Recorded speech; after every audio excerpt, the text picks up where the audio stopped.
چگونه بتانیم از این نوع تصاویر بسازیم؟ خیلی ساده و آسان دوستای عزیز. بریم پروگرام بینک از اپ استور یا پلی استور دانلود کنین. یا این در قسمی که ما براتون نشان میتم این شکل شما انجام بدین. و همچنان یادتون نره دوستای عزیز، کسایی که میخوان عکسای پروفایلی به نام خودشان از پروفایل فیسبوک یا اینستاگرام، هر پروفایلی که بخواین میتونین او رو هم بسازین، ولی او باید یک کد خاص خود داره. او کد ما براتون میفرستم، اگر شما نوشته کنین کد داکومنت ما مستقیم براتون روانش میکنم.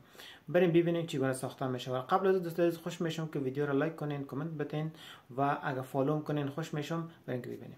دوستان برای انجام این کار باید بریم اول پروگرام بینک دانلود کنیم. ما قبلا دانلودش کردیم، میایم بازش میکنیم.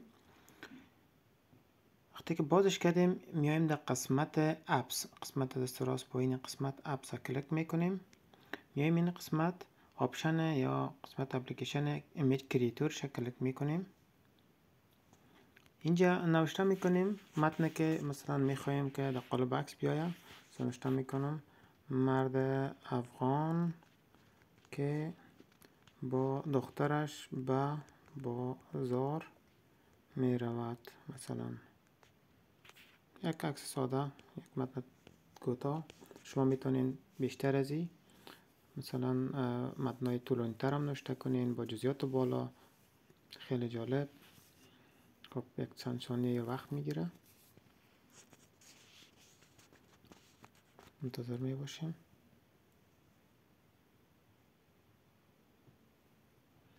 خب این تصاویر 4 تصویر پیشنهاد میکنه، هر کدامش خوش داشتین همون انتخاب میکنین. میبینین ما مثلا میخوایم کلش بگیره یا مثلا این قسمت اولیشه یا بالایش فشار میتیم انگشت خود دانلود ایمیج.